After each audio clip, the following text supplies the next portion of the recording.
Buenos días a todos y todas. Iniciamos esta nueva sesión del programa de seminarios de Filosofía del Derecho dentro de la Cátedra de Cultura Jurídica y hoy lo hacemos con una visita de cerca, una visita de un vecino, el vecino del segundo piso,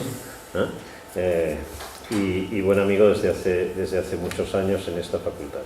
Daniel Barona, que es catedrático de Derecho Penal en esta facultad y que ha trabajado en muchos temas propios del derecho penal, especialmente diría del derecho penal especial, en el ámbito de, por ejemplo, el delito de estafa, también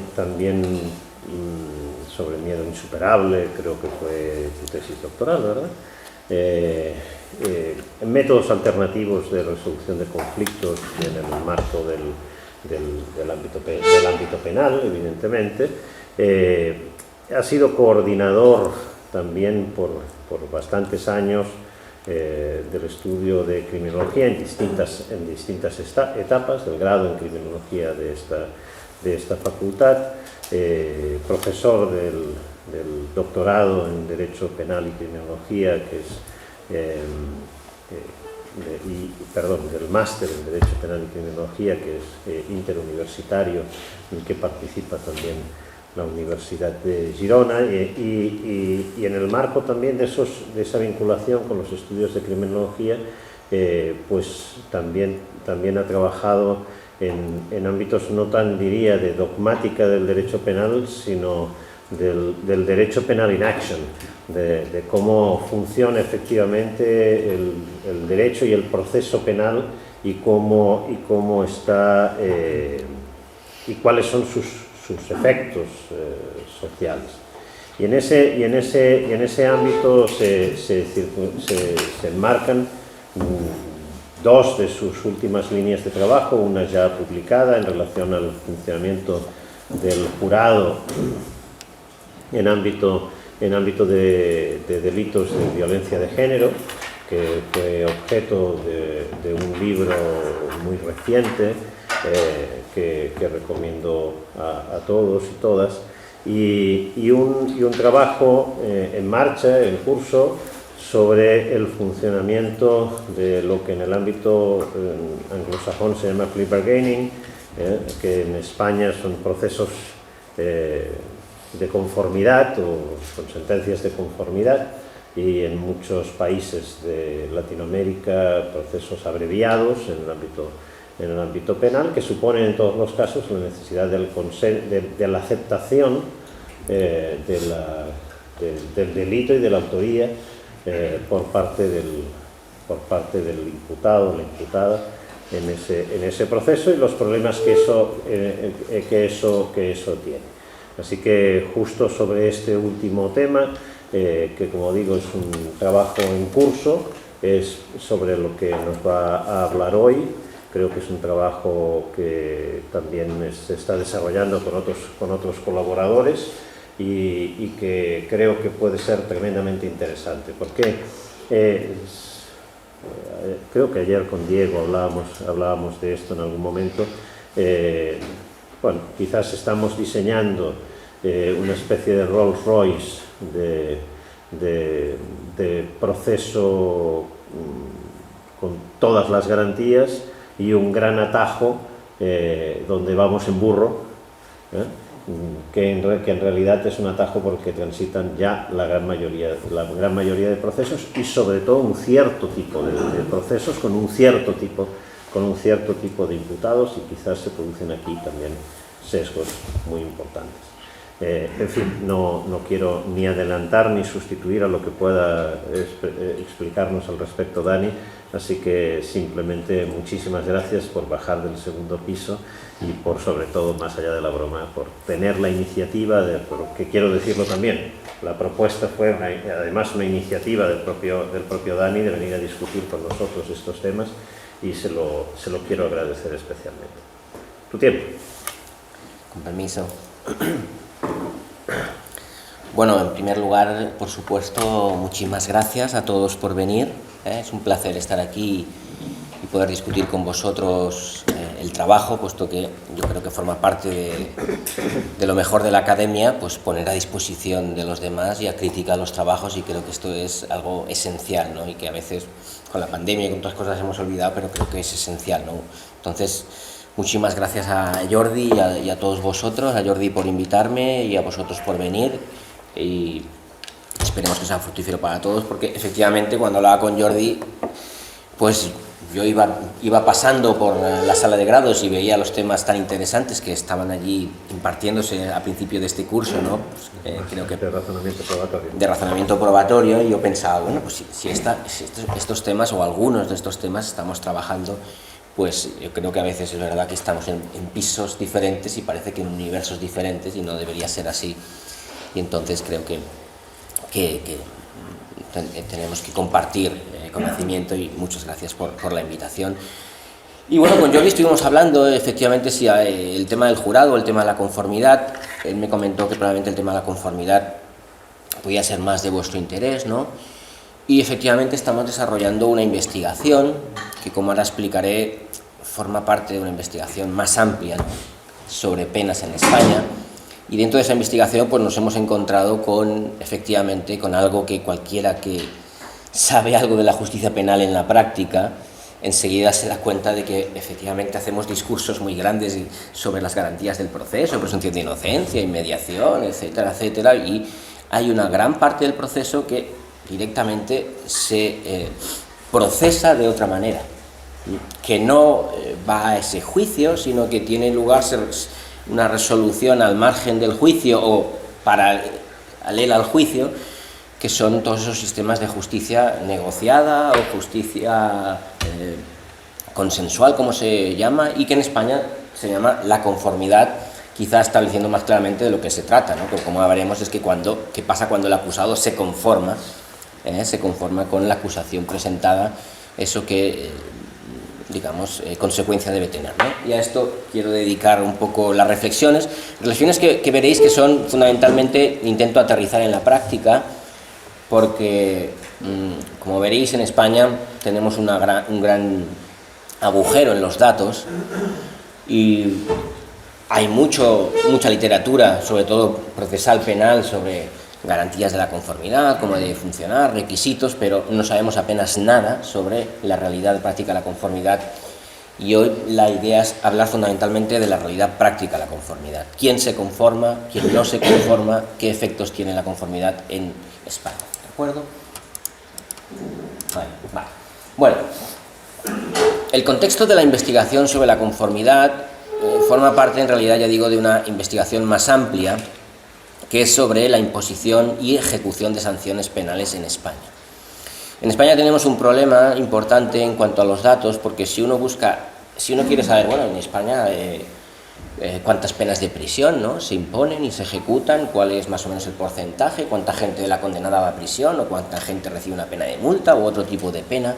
Si alguien quiere buscar estos datos en España, acudirá enseguida a la fuente oficial, que es el INE, el Instituto Nacional de Estadística. Tiene una página web muy moderna en la que hay un apartado que pone sociedad, y en ese apartado sociedad puede encontrar un apartado concreto que es justicia, y ahí está y puede ver las estadísticas de condenados, estadísticas de condenados adultos, por menores e incluso desagregados por delitos sexuales, que últimamente en España esto es una obsesión, lo de los delitos sexuales. Entonces, desde el 2016 hay una estadística específica de delitos sexuales, y estas estadísticas, el INE lo que hace es, todas las condenas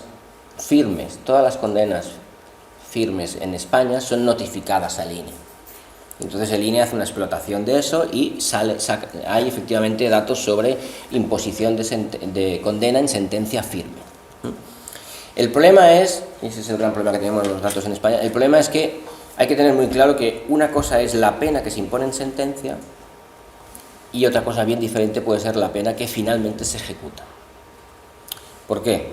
Porque en España, con respecto a la pena de prisión, sobre todo, la pena de prisión, las penas de prisión de hasta 2 años pueden ser suspendidas. ¿De acuerdo? Y entonces, si uno va al INE, se da cuenta de que aproximadamente el 95% de las penas de prisión que se imponen en España, aproximadamente el 95% son penas de prisión de 2 años o menos, por tanto susceptibles de ser suspendidas. Y claro, la suspensión de la pena de prisión implica directamente que la persona no ingresa en prisión y es puesta a prueba durante un periodo de tiempo que puede ser de 2 a 5 años. Entonces el INE nos informa, si uno va a las estadísticas del INE, pensará que España es un país muy punitivo porque la mayoría de penas que se imponen en sentencia son prisión, efectivamente. Pero eso, insisto, solo es el primer paso de la realidad sobre la imposición de las penas, porque la gran mayoría de esas penas de prisión pueden ser suspendidas, entonces en la práctica puede implicar que no hay pena de prisión, sino que la persona, digamos, está siguiendo su vida normal bajo la, digamos, espada de Damocles de que no debe cometer ningún delito en un cierto periodo de tiempo, pero no ingresa en prisión. Por lo tanto, yo digo, el agujero que tenemos en el INE es que el INE nos informa de penas impuestas en sentencia, pero no sabemos esas penas en la realidad qué ha pasado con ellas. Pasa lo mismo con la pena de multa. Una pena de multa impuesta en sentencia, si la persona no la paga, es posible que ingrese en prisión. Sobre eso no sabemos nada, de nuevo, acudiendo a los datos del INE, no sabemos el porcentaje de penas de prisión, de multa que son impagadas, y de esas impagadas, qué pasa con el impago, si el impago implica otra pena y en ese caso si es pena de prisión. Por lo tanto, por estas cuestiones, Esther Blay y yo, Esther Blay es una compañera del departamento, hace tiempo que pedimos un proyecto al Ministerio, nos dieron dinero para hacer este proyecto y nuestra idea era aproximarnos a la realidad de la ejecución de las penas en España, y para eso la única manera de hacerlos es acudir directamente a la fuente primaria de datos, que es acudir a los juzgados de lo penal y hacer una explotación de lo que se llama las ejecutorias. Ejecutoria se llama, técnicamente una ejecutoria es cuando un caso está ya sentenciado, se abre un expediente que se llama ejecutoria porque se trata de ejecutar la condena. Cuando hay alguien condenado se abre una ejecutoria que se manda al juzgado competente para la ejecución, que es el que deberá tomar todas las decisiones relativas a la ejecución. Si se ha impuesto una pena de prisión, deberá decidir si esa pena de prisión se cumple efectivamente en prisión, o es suspendida, o es sustituida. Si hay una pena de multa, deberá decidir esa pena de multa si se paga a plazos, si no se paga a plazos, si la persona no paga, ¿qué se hace? Todas estas decisiones se toman en lo que se llama el proceso de ejecución de la pena, que tiene lugar en los juzgados competentes en ejecutorias. Pues bien, Esther y yo estuvimos con un equipo mucho más grande, obviamente, más de un año en los juzgados de ejecutorias de Barcelona y Girona, haciendo una explotación sobre una muestra estadísticamente significativa de ejecutorias tramitadas en los juzgados de lo penal de Girona y Barcelona el primer semestre de 2015 y 2016. Al final analizamos cerca de 2.700 ejecutorias, analizamos cerca de 2.700 de estos expedientes con una plantilla que era un infierno, que tenía más de 300 variables, para ver exactamente cuáles eran todas las decisiones que tenían lugar en el proceso de ejecución. Quien quiera, digamos, ver un panorama genérico, hay este paper publicado en esta revista chilena que se llama Política Criminal, online. Ahí publicamos hace poco un primer paper, más que nada descriptivo. El título ya lo dice, ¿no? El castigo en la España del siglo XXI, cartografiando el iceberg de la penalidad. Un poco lo que queríamos es decir, bueno, una cosa son las penas impuestas, otra cosa son las penas ejecutadas. En base a nuestros datos, en ese artículo se ofrece una realidad, una panorámica de la realidad sobre las penas realmente ejecutadas, no las impuestas en sentencia, las realmente ejecutadas, ¿de acuerdo? Muy bien, en este contexto una de las cosas que nos interesó fue el tema de la conformidad, ¿no? El tema efectivamente de qué casos se conforman o no se conforman y qué variables. Bien, antes de entrar en concreto, hay que decir 4 cosas sobre lo que sabemos de la conformidad, la investigación comparada de la conformidad, ¿no? Y si sabemos, digamos, lo que claramente sabemos es que esto es algo denunciado o señalado por toda la doctrina penal y criminológica comparada, particularmente anglosajona y también latinoamericana, que hace tiempo viene señalando la expansión imparable de la conformidad como forma de finalización del proceso penal. Hay un informe que está accesible, que se llama directamente así, ¿no? El juicio, la desaparición del juicio, ¿no? Como el juicio está desapareciendo en realidad. Es un informe de 2017 en el que da cuenta de procesos de conformidad o justicia negociada en todo el mundo y cómo se está avanzando en todo el mundo hasta ese proceso que parece imparable de pérdida del juicio como un sistema normal de adjudicación de culpabilidad o inocencia, ¿no? Por todos es sabido que el modelo y el paradigma de este proceso son los Estados Unidos, donde se estima que nada más y nada menos que un 97% de los casos penales, 97% de los casos penales, a nivel federal finalizan con un acuerdo de conformidad o plea bargain, ¿no? Es decir, el juicio por jurado, algunos autores han dicho, el juicio por jurado es algo que ha quedado en las películas prácticamente, pero en la realidad la absoluta, bueno, el 97% es brutal ahí el porcentaje de casos que se deciden por plea bargain y que el juez se limita a ser un fedatario del acuerdo. Hay algunos casos que han llegado al Tribunal Supremo, un poco gente quejándose de esto, y el Tribunal Supremo americano, por razones claramente pragmáticas, ha siempre validado el uso de la conformidad y ha, digamos, incluso hecho apología de la conformidad como mecanismo que no presenta ningún problema constitucional para la resolución de los casos penales, ¿no? En el ámbito angloamericano, y eso no puede extrañar porque forma parte probablemente de su filosofía, la justificación más usual para este tipo para la conformidad, para el plea bargain, son obviamente una justificación utilitarista o instrumental. El propio Tribunal Supremo y de hecho también el Tribunal Supremo inglés, en alguna sentencia directamente dice que sin la conformidad del proceso penal, el sistema de justicia penal colapsaría directamente. Sería absolutamente imposible gestionar el volumen de de casos penales que existen en la jurisdicción angloamericana si no existiese el plea bargain. Colapsaría absolutamente, ¿no? Entonces, la justificación, ya digo, más usual para la aceptación sin matices de la conformidad, sin frenos de la conformidad, es el tema de la propia pervivencia del sistema, y esta razón es puramente instrumental, ¿de acuerdo? Ahora bien, eso no quita que, sobre todo desde la academia, se hayan señalado sistemáticamente los graves problemas o los grandes retos que tiene que afrontar la conformidad. Una primera cuestión que se señala es que cuando aceptamos sistemas de plea bargain, de justicia negociada, en el fondo estamos trasladando el poder de decidir del juez al Ministerio Fiscal, al prosecutor en Estados Unidos, que es el auténtico dueño y señor. Se dice el auténtico dueño y señor del proceso penal americano es el prosecutor, no es el juez ni el jurado. ¿Por qué? Porque si los casos se deciden por plea bargain y en Estados Unidos el fiscal además es un fiscal instructor, en España todavía no es un fiscal instructor, lo será, pero en Estados Unidos es un fiscal instructor, es decir, es un fiscal que es el que recaba las pruebas, y el que recaba las pruebas puede luego en Estados Unidos se permite hacer cambios en la propia acusación, cambiar la acusación, una acusación más leve para que la gente se conforme, no solo variar la pena, sino variar incluso la acusación.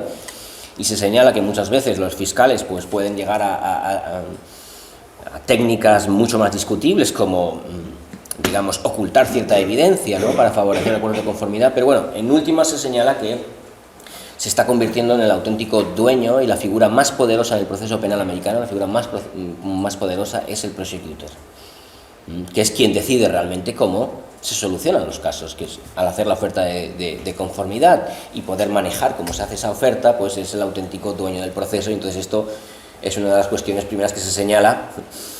No es el juez aquí ni la comunidad en boca del jurado la que está impartiendo justicia. El que está impartiendo justicia es el prosecutor, y eso tenemos que ser conscientes, ¿no? Eso tiene que ver con que esa figura es una figura poco teorizada, poco investigada y muy opaca, como es opaco el propio proceso de la conformidad, porque en una sentencia, al final, si algo hemos conseguido con las sentencias, a través de la motivación, la argumentación jurídica, es que cualquier extraño observador, un tercer observador, puede acudir a una sentencia para ver en qué basa la sentencia, la imposición de la pena, la culpabilidad del acusado, la idea de la motivación, ¿no?, y toda esta obviamente esta filosofía de que la sentencia tiene que ser una explicación a la sociedad o una explicación a cualquier observador externo de cuáles son las razones que fundamentan una condena o no la fundamentan. En la conformidad todo eso no existe. En la conformidad el acuerdo es contenido y continente.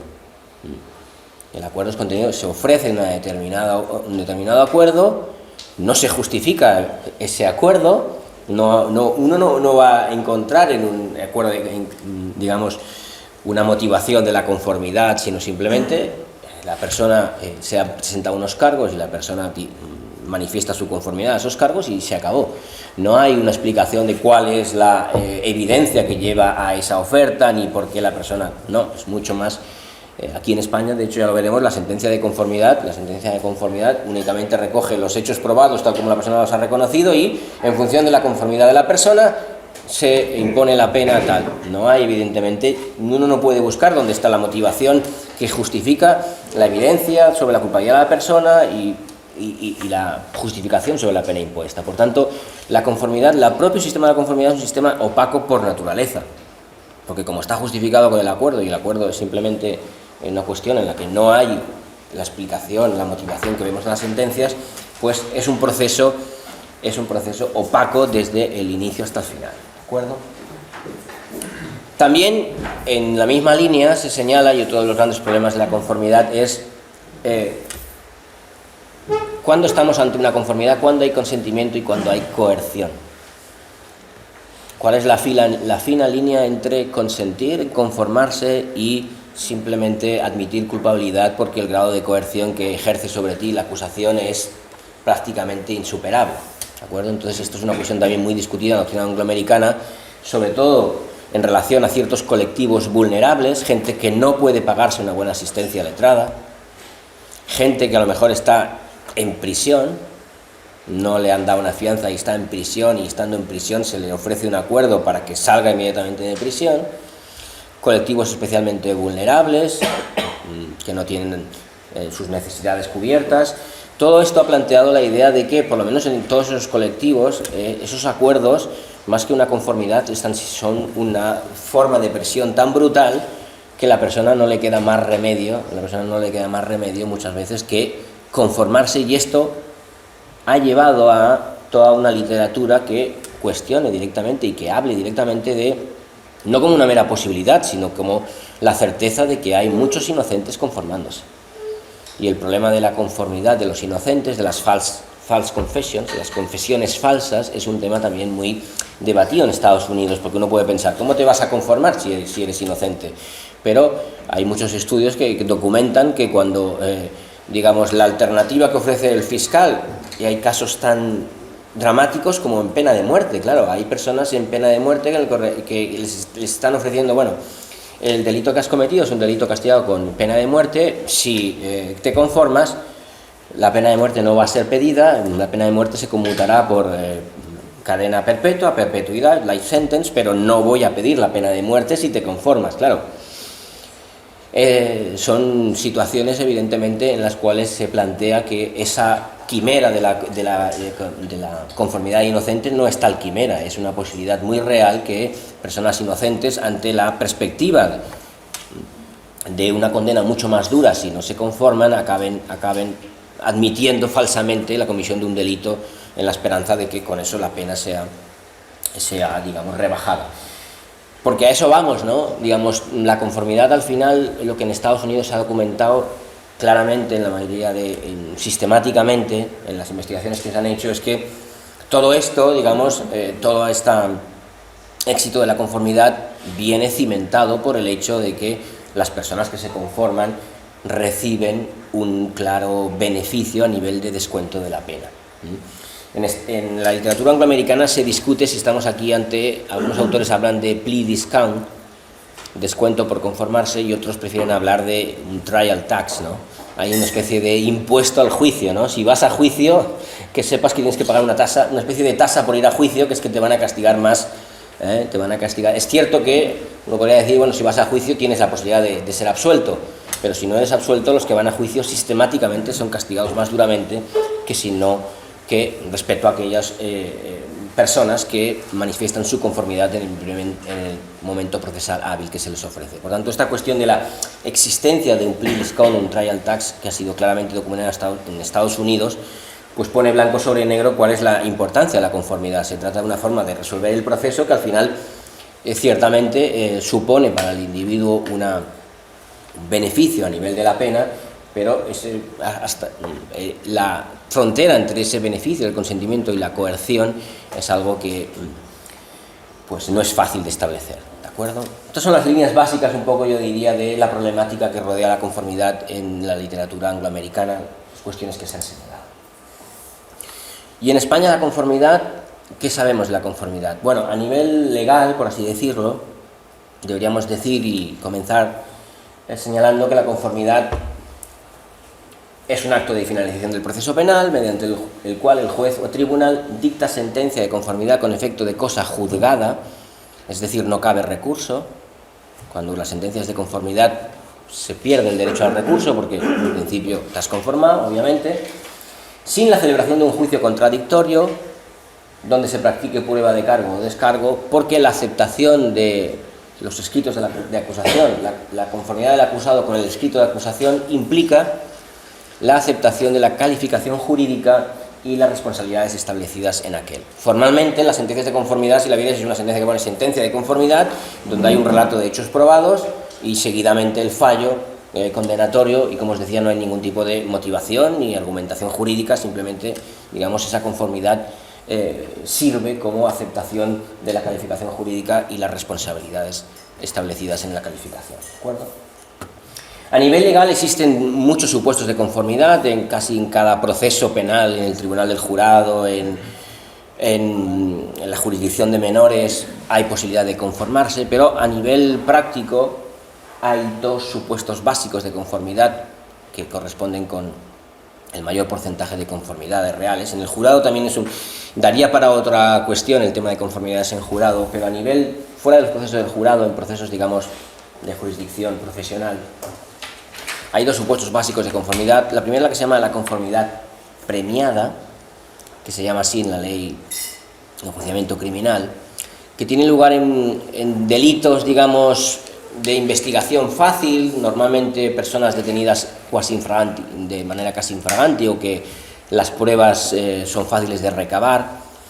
Y en estos casos se presenta el atestado, la policía presenta el atestado en el juzgado de guardia, y en el propio juzgado de guardia, y es el único caso que el juzgado de guardia puede dictar sentencia en un ámbito en el cual no es en principio de su competencia, porque normalmente los juzgados de instrucción lo que hacen es instruir causas para que las juzgue el juzgado de lo penal o la audiencia provincial.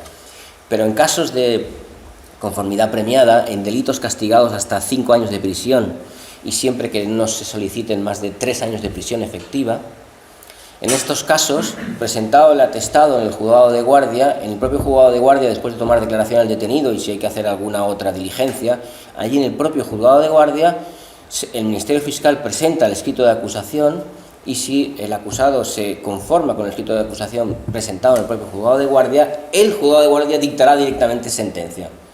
Inmediatamente dictará sentencia en la cual, ya lo dice la propia ley, se impondrá la pena solicitada reducida en un tercio, aun cuando suponga la imposición de una pena inferior al límite mínimo previsto en el Código Penal. Este es el único supuesto en la legislación española en el cual la rebaja de la pena por conformarte está tasada. Es decir, la ley dice cuánta será la rebaja de la pena. Y dice directamente, se podrá rebajar hasta en un tercio, y, eso es importante, dice, aun cuando eso suponga la imposición de una pena inferior a la prevista en el Código Penal. Por ejemplo, el delito de hurto está castigado con la pena de prisión de 6 a 18 meses. Si una persona llega un atestado a la guardia, una persona ha sido detenida sin infraganti cometiendo un delito de hurto, ese atestado llega al juzgado de guardia y la persona se conforma, el fiscal presenta un escrito de acusación y la persona se conforma en ese momento, pues se le podría imponer una pena de 4 meses de prisión. ¿De acuerdo? Que es la pena mínima, 6 meses, reducida en un tercio. ¿De acuerdo? Ahí está el anzuelo de la conformidad premiada. ¿Por qué? El anzuelo está allí porque obviamente el abogado lo que le dirá es: esta pena de prisión de 4 meses, si vamos a juicio, en principio no va a poder ser impuesta nunca, porque es una pena inferior al mínimo. Si vamos a juicio y te condenan, la pena mínima que te podrán imponer será pena de 6 meses de prisión. Por tanto, el anzuelo, la conformidad premiada, y los fiscales lo saben, los fiscales cuando creen que una persona se puede conformar en la guardia, lo que hacen es presentar un escrito de acusación, y esta es la única vez que lo hacen en nuestro sistema penal, presentar un escrito de acusación donde piden la pena mínima, donde se solicita la pena mínima. Se solicita la pena mínima para que la persona, si se conforma, se le reduzca esa pena mínima 1/3 por debajo del mínimo legal. Y ya digo que es el único supuesto en el que los fiscales piden la pena mínima. Si la persona no se conforma en la guardia, el fiscal cambia su escrito de acusación para el juicio penal y ya no solicitará obviamente la pena mínima, solicitará una pena mayor, ¿de acuerdo? Por tanto, la conformidad premiada, insisto, cuestiones fundamentales, es la única que tiene una rebaja tasada de 1/3 y en la práctica funciona con el fiscal presentando un escrito de acusación con la pena mínima para que la persona, vea que se le va a imponer, tiene el riesgo, si va a juicio, de perder una pena que nunca más se le va a ser impuesta, ¿de acuerdo? Fuera de la conformidad premiada y cuando no es posible, ya sea por la pena o por el tipo de delito, un delito que, digamos, requiere una investigación más sofisticada y que no puede decidirse allí en la guardia, por así decirlo, tenemos la conformidad que se practica, podemos decir, la conformidad en estrados, la conformidad que tiene lugar ante el órgano de enjuiciamiento, ya sea el juzgado de lo penal o ya sea la audiencia provincial, depende de la pena que se solicite en el escrito de acusación. Y ese tipo de conformidad es posible hasta inclusive el día del juicio.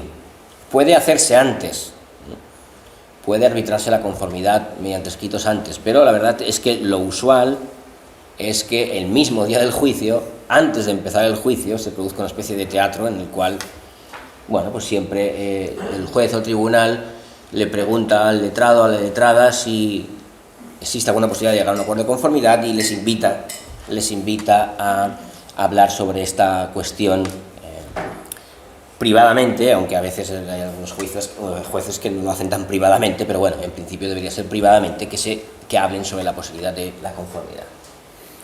Este tipo de conformidad en nuestra legislación tiene un límite, y es que nuestra ley dice que no son posibles conformidades con penas superiores a 6 años de prisión. En el caso de que la pena impuesta sea una pena superior a 6 años de prisión, no sería posible llegar a un arreglo, a una sentencia por conformidad. Esto es lo que dice la ley penal, pero nuestros tribunales sistemáticamente no respetaban esta cuestión y se producían en nuestro país lo que veis ahí como conformidades encubiertas. ¿Qué son conformidades encubiertas? Conformidades encubiertas son conformidades en las cuales, en casos muy graves, asesinatos o violaciones y tal, la defensa, las acusaciones llegaban a un pacto, digamos, pues si la acusación, el Ministerio Fiscal había solicitado en el escrito 20 años de prisión y finalmente están de acuerdo en 10 años de prisión, eso no se puede vehicular por una conformidad porque la ley no lo permite, pero lo que se hacía era una simulación de juicio.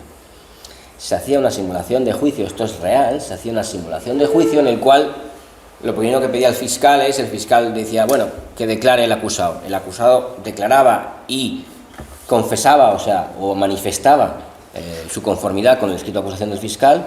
Usted en día tal, sí, y entonces el fiscal decía, renuncio a toda la prueba, ya tengo la confesión, renuncio a la prueba y modifico las conclusiones, la modifico en la línea que había pactado con la defensa, y entonces hacía esa especie de teatrillo de que se había realizado un juicio, pero en realidad era una conformidad encubierta. Tanto es así que el Tribunal Supremo, en diversas sentencias, y hay una sentencia sobre la Audiencia Provincial de Girona en la cual anuló un juicio en el cual se había pactado una pena de 20 y pico años de prisión, se había pactado en un caso muy sangrante de una persona que mató a su mujer delante de sus 2 hijos y que, bueno, un caso muy sangrante que la persona finalmente, pues, le pedían los 6 y 40 años y se conformó con 23 y se hizo este teatrillo de que él directamente confesó los hechos y no hubo más prueba, y el Tribunal Supremo anuló el juicio y dijo que eso no podía ser, que eso era claramente un supuesto de desviación de ese artículo que dice con penas superiores a 6 años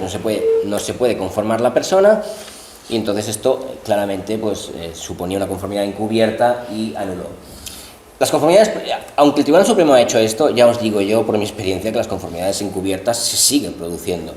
Lo único que ahora los tribunales son más cuidadosos y al margen de la confesión de la persona, de la prueba, pues llaman a testificar a uno o dos testigos, es decir, cubren un poquito más la prueba para poder justificar que no, esto no ha sido una conformidad encubierta, esto en realidad deriva de la prueba practicada.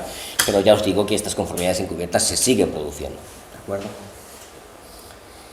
Bien, esta conformidad también hay que señalar que no tiene una rebaja tasada de pena, es decir, en ningún lado de nuestra ley, así como la conformidad premiada se habla de 1/3, aquí la conformidad depende de la negociación.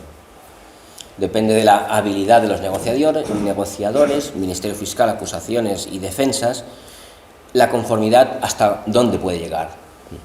Puede llegar a 1/3, menos, más, dependerá de cómo se pueda, de los abogados qué puedan alegar, qué eximente, qué atenuante, qué circunstancia puedan poner en juego sobre la mesa para que el fiscal pueda, obviamente sin prevaricar y sin romper la ley penal, pues poder justificar, pues bajo la pena en 1 grado o bajo la pena en 2 grados, que es lo que hará que la pena se rebaje tal en función de tal o cual atenuante. Es verdad que nuestro Código Penal da mucha libertad aquí en cuanto a las atenuantes y las eximentes incompletas para que esta rebaja se pueda vehicular, pero aquí es verdad que no hay una rebaja tasada, de eso dependerá de la habilidad de los negociadores. Bien, es importante también señalar que, porque esto es una cuestión propia de España que no pasa en muchos países, en la órbita anglosajona no existe la acusación particular, la acusación siempre es una acusación, digamos, pública por el Ministerio Fiscal, el prosecutor o digamos el organismo público. En España hay que señalar que en España tenemos hasta 3 acusaciones posibles, es algo muy español esto, porque en España existe la acusación pública, digamos, personificada en el Ministerio Fiscal, pero también es posible que se persone en la causa lo que se llama la acusación particular, que representa a la víctima, e incluso es posible que se persone en la causa lo que se llama la acusación popular, la acción popular, la acusación popular, que es cualquier persona o colectivo que se sienta dañado por el delito se podría personar y formular una acusación en nuestro sistema. Esto es importante a efectos de conformidad porque cuando hay diversas acusaciones se tienen que conformar todas ellas. No es posible llegar a un acuerdo de conformidad con el Ministerio Fiscal si la acusación particular, la víctima, no ve bien ese acuerdo. Han de conformarse todos. Y esto, ha habido casos famosos, si queréis entramos en el debate, en los cuales se ha conformado la acusación pública, pero no se ha conformado otro tipo de acusación y ahí se pueden producir fricciones. Esto, insisto, en Estados Unidos y otros países no pasa porque solo hay un acusador, el acusador público, que es el que domina totalmente el proceso. Es verdad que en España se ha de matizar porque no domina totalmente el proceso penal el Ministerio Fiscal cuando hay acusación particular o popular. Bueno, y por último, en caso de varios coacusados, ¿qué pasa cuando hay varios coacusados? Bien, la ley penal aquí también es muy clara, se han de conformar todos. No es posible la conformidad parcial. Pero de nuevo, la realidad ha encontrado maneras de circunvenir esto, de no ser tan claro, y hay supuestos, y yo he visto en la práctica, y se ven supuestos en la práctica, sobre todo en casos de tráfico de drogas, donde hay muchos acusados, y donde hay varios acusados que sí se conforman, y algún acusado que no se conforma. Entonces formalmente el juicio tiene que celebrarse respecto a todos, pero hay un pacto de caballeros de que se va a conservar las penas solicitadas a aquellos que se han conformado, de tal manera que en sentencia se ha visto supuestos en los cuales, digamos, acusados todos por un delito, uno se ha conformado y han recibido menos pena que los que no se han conformado. Y esto ha llegado al Tribunal Supremo, y el Tribunal Supremo en algunas sentencias ha dicho, bueno, esto es verdad que ha pasado, pero no es que se castigue más a los que no se han conformado, se ha premiado a los que se han conformado. Lo cual es un poco un fraude de etiquetas, pero el Tribunal Supremo ha dicho lo que sería preocupante es que se castigase más al que no se conforma por el hecho de no conformarse, pero en realidad no, en realidad lo que se ha hecho aquí en la sentencia y lo que se puede ver es premiar a aquellos que se han conformado, aplicándoles la atenuante de confesión o algún tipo de rebaja, porque bueno, esto, si te conformas, pues hay que premiarlo. No es que estemos castigando al que no se conforma, estamos premiando al que se conforma. En fin, una cuestión delicada. Bueno, en cuanto a los datos de la conformidad en España, no llegamos a la dominación brutal que hay en los países de ámbito anglosajón, pero lo que nos dicen los datos, la memoria del Ministerio Fiscal, es que aproximadamente en los juzgados de lo penal, en torno al 60% de los casos, se decide en vía de conformidad, y en la audiencia provincial, es decir, casos más graves, en torno al 50, algo más del 50% de los casos se deciden también vía conformidad, y aquí hablo de conformidades, digamos, reales, no conformidades encubiertas, conformidades, casos que acaban formalmente como conformidad. Y en el caso de las diligencias urgentes, aún estos son los casos de conformidad premiada, es decir, supuestos de juicios rápidos, diligencias urgentes tramitadas en la guardia, el 72% de esos casos, el 72% acaban en conformidades premiadas. Por tanto, aunque nuestra realidad no es la de Estados Unidos, como se puede ver, en realidad la mayoría del proceso penal se decide vía conformidad, no se decide vía juicio. ¿De acuerdo?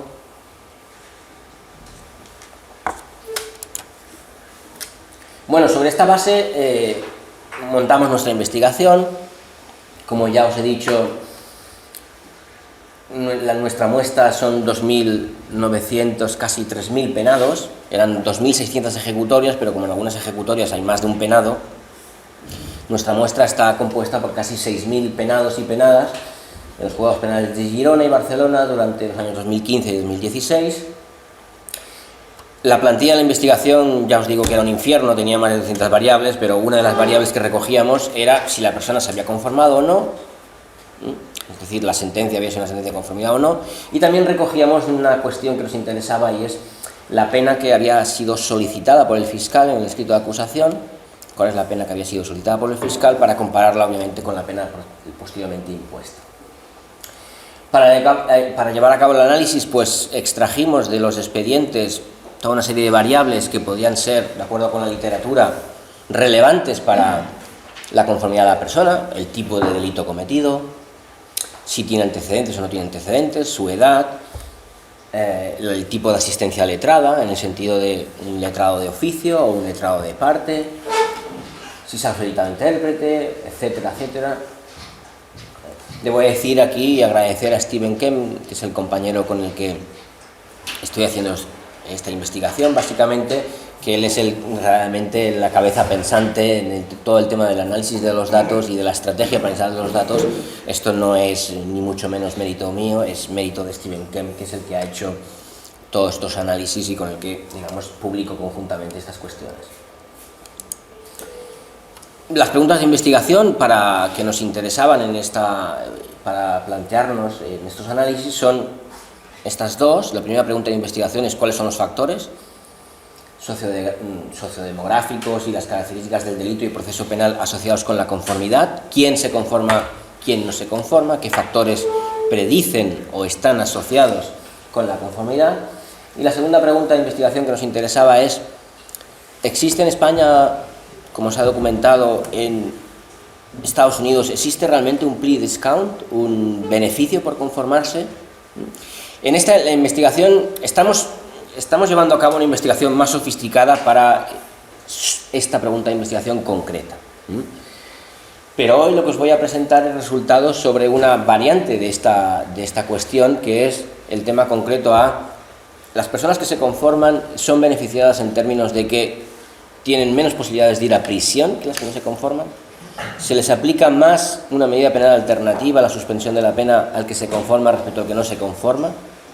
Ya digo que estamos pendientes de una investigación un poco más sofisticada para intentar ver la magnitud del plea discount en términos de meses de prisión impuesta y en otro tipo de cuestiones. Pero aquí nos vamos a centrar en la cuestión de si ese beneficio pues, es tangible en la cuestión de las personas que se conforman tienen menos posibilidades de entrar en prisión, o dicho de otra manera, tienen más posibilidades de que, aun siendo condenados a pena de prisión, se les aplique una pena alternativa. ¿De acuerdo?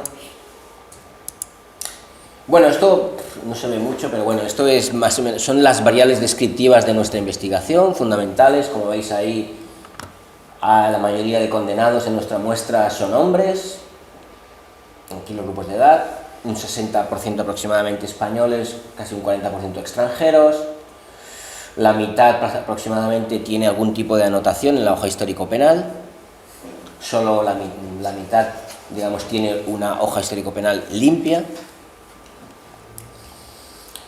Reincidentes es una minoría, porque el concepto de reincidencia en España es bastante cerrado y concreto. En cuanto a la situación personal de la persona, una minoría, solo el 7% estaba en prisión provisional en el momento de decidirse sobre la ejecución de la sentencia. La gran mayoría, y esto es algo que en España yo creo que hay que decirlo claramente, en España la prisión provisional cada vez parece más que se emplea de forma más reducida. El porcentaje de prisión provisional en España es bastante más reducido que en otros países de Europa. En cuanto al tipo de delito, como veis ahí, la gran mayoría de la muestra, hay que pensar que nuestra muestra es de condenados en los juzgados de lo penal, es delincuencia, por así decirlo, medio leve. Nosotros no hemos hecho una investigación sobre la delincuencia en la audiencia provincial, que sería más grave, sino la delincuencia en los juzgados de lo penal. Entonces, por eso es normal que, digamos, el tipo de delito en nuestra muestra, la gran mayoría son condenados por delitos contra la seguridad vial, luego un gran porcentaje de gente condenada por delitos contra el patrimonio, básicamente hurtos y robos, delitos contra las personas, básicamente lesiones o violencia de género, y delitos, contra la administración pública. Aquí, administración de justicia, una gran parte de ellos eran quebrantamientos de condena o quebrantamientos de medida cautelar. ¿Vale? Siguiendo con la descripción de la muestra, en cuanto a cuestiones de proceso penal, la gran mayoría defendidos por un abogado de oficio, la gran mayoría también, o una mayoría, el fiscal había pedido pena de prisión. Y en cuanto a la conformidad, en nuestra muestra de condenados, el 70% se había conformado. El 70% de la sentencia es una conformidad, por tanto, como decíamos, estamos hablando de algo cuya magnitud es muy importante. Solo el 30%, digamos, había sometido su caso realmente a juicio.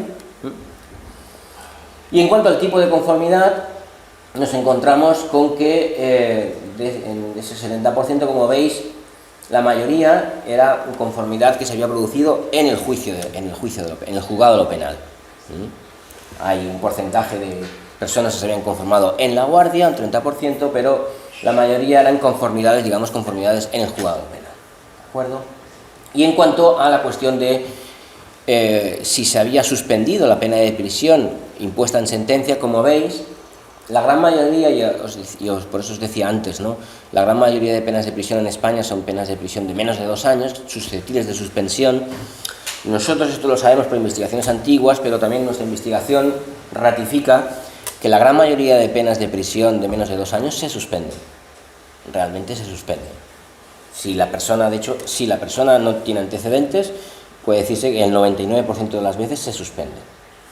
Pero incluso teniendo antecedentes, nosotros vimos que había un porcentaje relevante de casos en los cuales la pena de prisión impuesta se acaba suspendiendo, como veis ahí en nuestro caso, más del 70% de las penas de prisión impuestas no implican prisión en realidad. Bueno, en cuanto a nuestra primera pregunta de investigación, que era, ya digo, los factores asociados con la conformidad, aquí tenéis, bueno, siento presentarlo un poco así, este es el resultado de la regresión logística. Hicimos una regresión logística, la variable dependiente era el tipo de conformidad en la guardia o conformidad del juzgado penal, esa es la variable, digamos, dependiente, cruzada con todas esas variables, un análisis multivariable, y aquí simplemente las variables relevantes son las que tienen el asterisco, más asterisco, digamos, estadísticamente más significativo, a un nivel, el nivel estadístico lo veis aquí, y a efectos prácticos, yo para destacar aquí, yo creo que la variable, lo que nos salió en el análisis es que la variable, una de las variables más relevantes o predictoras de la conformidad es el tema de la nacionalidad, en el sentido, si como veis aquí, si el número, digamos, es inferior a 1, significa menor probabilidad de conformarse. ¿De acuerdo? Como vemos aquí, con referencia a los españoles, el hecho de ser extranjeros implicaba una probabilidad bastante mayor de no conformarse. Lo que nos vimos, esto está controlado por el tipo de delito, como es un análisis multivariable, está controlado por el hecho, digamos, esto Digamos, significa el hecho de ser extranjero, controlando por el tipo de delito, por si tienes antecedentes, por todo esto, digamos. Digamos, es lo que hace un análisis multivariable, es controlar, digamos, las variables todas entre sí, ¿de acuerdo? Entonces, lo que nos salió relevante, las cuestiones que nos salieron relevantes es el tema, insisto, de la nacionalidad, con una propensión claramente mucho mayor de los extranjeros a no conformarse. También el hecho de estar en prisión, curiosamente, luego podemos entrar en el debate, la gente que estaba en prisión, lo que nosotros vimos, la gente que estaba en prisión, sobre todo aquí, digamos, tenía una mayor probabilidad de conformarse en el juzgado penal. El valor es superior a 1 y cuando el valor es superior a 1 significa mayor probabilidad de conformarse.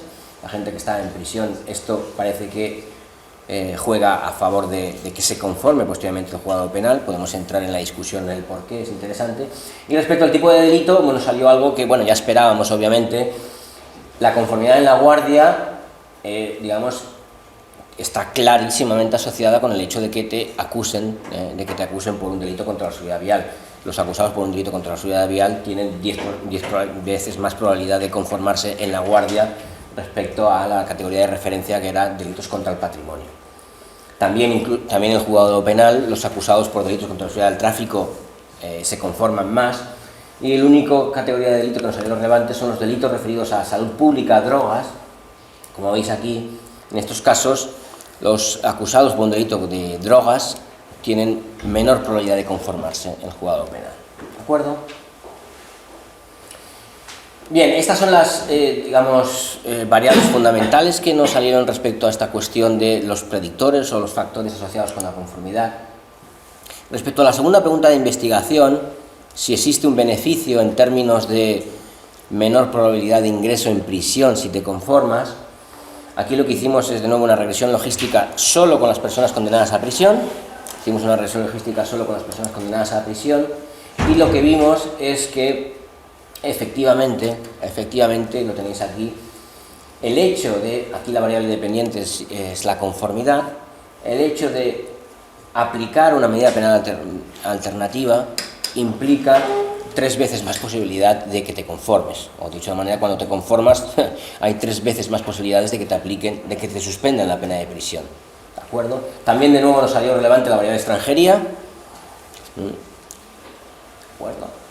Y como veis aquí, el resto de variables un poco que ya comentamos, el hecho de estar en prisión hace que, digamos, aumente la posibilidad de conformarse, ser extranjero disminuye la posibilidad de conformarse. Esto es una submuestra, insisto, esto es una submuestra de personas condenadas a pena de prisión. Los resultados anteriores es el total de la muestra, todos los condenados. Esta es una submuestra sobre condenados a gente condenada a pena de prisión. Veis aquí gente condenada a pena de prisión y cuáles son las variables que respecto a los condenados a pena de prisión son relevantes a la hora de conformidad. Insisto, nos volvió a salir el tema de la extranjería, el tema obviamente de la hoja histórico penal también aquí, es decir, cuando la persona tiene anotaciones en su hoja histórico penal, es reincidente o haya sido condenado, hay menos probabilidades de que se conforme, e insisto, el tema de la probabilidad de acordarse una suspensión de la pena se multiplica cuando la persona se conforma. Por tanto, ¿qué resultados fundamentales, qué conclusiones extraemos nosotros de nuestra investigación? Pues en primer lugar, nuestros análisis estadísticos confirman que hay ciertas variables predictoras o relacionadas claramente con la conformidad. Algunas de estas variables podríamos decir que no son problemáticas o son esperables. El hecho, por ejemplo, del tipo de delito es algo que yo creo que es de sentido común. ¿Por qué la gente acusada por un delito contra la seguridad del tráfico se conforma más? Porque aquí las pruebas son casi objetivas. Claro, cuando hay una prueba de alcoholemia, cuando hay una medición de un aparato de alcoholemia que dice que has dado positivo, las posibilidades de defensa disminuyen drásticamente. También tenemos muchos condenados en nuestra muestra por conducción sin permiso. Y aquí también, cuando hay un registro público que te dice, mire usted ha perdido los puntos, no tiene permiso en vigor, pues esto también es algo difícilmente, discutible por parte del abogado defensor y, por tanto, ya digo, es de sentido común que una variable muy importante a la hora de conformarse sea el tipo de delito que te acusan, porque un delito, delitos contra el tráfico que son cuasi objetivos en nuestro sistema penal, es normal que ahí probablemente el abogado piense el mejor negocio es conformarte, además conformarte en la guardia, que te van a reducir la pena 1/3, probablemente es la mejor estrategia de defensa.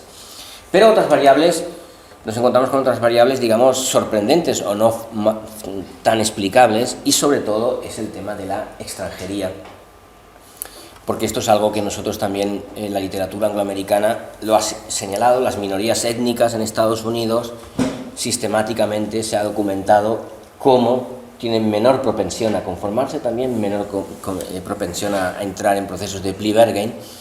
Y claro, esto es problemático porque finalmente decimos, si plea bargain está asociado con una menor pena, el hecho de no conformarte irá asociado con una mayor pena, y por tanto, al final, lo que aquí están viendo es que un porcentaje importante de la sobrerepresentación de los extranjeros, las minorías étnicas en prisión, deriva del simple hecho de que no se conformen. La opción angloamericana aquí maneja varias hipótesis por qué los extranjeros, las minorías étnicas, se conforman menos. Hay una hipótesis que tiene que ver con, digamos, la menor legitimidad del sistema que las minorías étnicas perciben. Las minorías étnicas, esto también ha sido documentado en muchas investigaciones, creen que el sistema es racista, que el sistema les discrimina, lo han vivido muchos quizá en sus carnes, como la policía les para por la calle por sus rasgos, cómo son maltratados por el sistema. Y entonces, claro, cuando llega un fiscal y te hace una oferta, estas ofertas son, digamos, miradas con desconfianza por las minorías étnicas. Por tanto, una menor percepción de legitimidad del sistema, una mayor desconfianza en el sistema, hace que las personas se conformen menos, sospechan más de esa oferta. Otra hipótesis es un poco inversa y tiene que ver con que son los fiscales los que hacen peores ofertas de conformidad a las minorías étnicas. Como tienen ciertos sesgos cognitivos, directa o indirectamente, les hacen, digamos, tienen discriminaciones raciales y, por así decirlo, tienen ciertos sesgos conocidos o conscientes o inconscientes, y entonces estarían realizando peores ofertas. Hay alguna investigación que ha documentado cómo efectivamente a las minorías étnicas los fiscales les hacen ofertas peores que a los blancos, y que entonces su menor tasa de conformidad no deriva de que perciban el sistema menos legítimo, o quizá también, pero también del hecho de que es que se les hacen peores ofertas, normal que las rechacen. Nosotros, obviamente, en una investigación como la nuestra, cuantitativa, esto no lo podemos determinar, son hipótesis que habría que investigar. Lo que sí que creemos es que en España hay un punto adicional muy importante que creemos que explica esta cuestión de los extranjeros, o por lo menos es relevante, que es el tema de los antecedentes. ¿Por qué? Porque cuando una persona se conforma, y obviamente es condenada, la condena se inscribe en el registro de antecedentes. Pero el registro en España de antecedentes es un registro privado, no es como en Estados Unidos, que cualquiera puede consultar los antecedentes de cualquier persona. No, en España eso está estrictamente privado, solo accesible a jueces y tribunales, por tanto es invisible, pero hay que ser muy conscientes que el estigma de los antecedentes, para un español, al ser invisible, es prácticamente algo que no tiene repercusión en su vida, pero para un extranjero puede ser la diferencia entre quedarse en el país o ser expulsado. ¿Por qué? Porque los antecedentes penales en España, si una persona tiene antecedentes, puede denegársele el permiso de residencia, puede revocársele el permiso de residencia, y por tanto resulta que una condena, me explico, una pena de prisión suspendida para un ciudadano español son 2 años, 3, que tendrá que portarse bien, ya está. Una pena de prisión suspendida para un extranjero puede implicar la expulsión del país, porque los antecedentes, esa pena suspendible es un antecedente penal, y cuando vaya a renovar los permisos, si tiene que renovar el permiso de residencia o si tiene que renovar cualquier tipo de autorización, se le puede revocar esa autorización y se le puede expulsar del país por el hecho de tener antecedentes. Por tanto, esto es una cuestión que creemos que puede explicar, o puede ser una de las hipótesis explicativas de por qué los extranjeros se conforman menos, y eso es algo que no se había pensado, no se había teorizado, y algo que hay que repensar. Una misma pena, la suspensión de la pena de prisión, puede ser una pena mucho más severa para un extranjero o para un español por el tema del peso de los antecedentes en la vida de las personas. ¿Bueno? Y por tanto, si esto obviamente a un extranjero que se va a conformar se le explica, bueno, sí, pero si te conformas, condenado vas a estar, y el extranjero es consciente de que eso puede tener un peso para su digamos, estancia regular en el país, esto podría, insisto, estar detrás de esta cuestión de la extranjería. Pero bueno, insisto que es algo que con una investigación cuantitativa no se puede saber. Aquí habría que hacer obviamente una investigación cualitativa con entrevistas a extranjeros, obviamente, para tratar de determinar por qué se conforman menos. ¿De acuerdo? Bueno, y la última cuestión es que, sobre la otra pregunta de investigación que hacíamos, ¿existe un plea discount? ¿Existe un beneficio para que se conforma en España? Bueno, nuestra investigación es clarísima, en principio sí, en términos de probabilidad de que te suspendan la pena de prisión, en términos de probabilidad de entrar en prisión, obviamente parece que nuestros tribunales benefician claramente a aquellos que están conformados respecto a los que no se han conformado. Los que no se han conformado tienen una posibilidad mayor de que no se les suspenda la prisión y de que entren en prisión. ¿De acuerdo? Esto, y con eso ya acabo.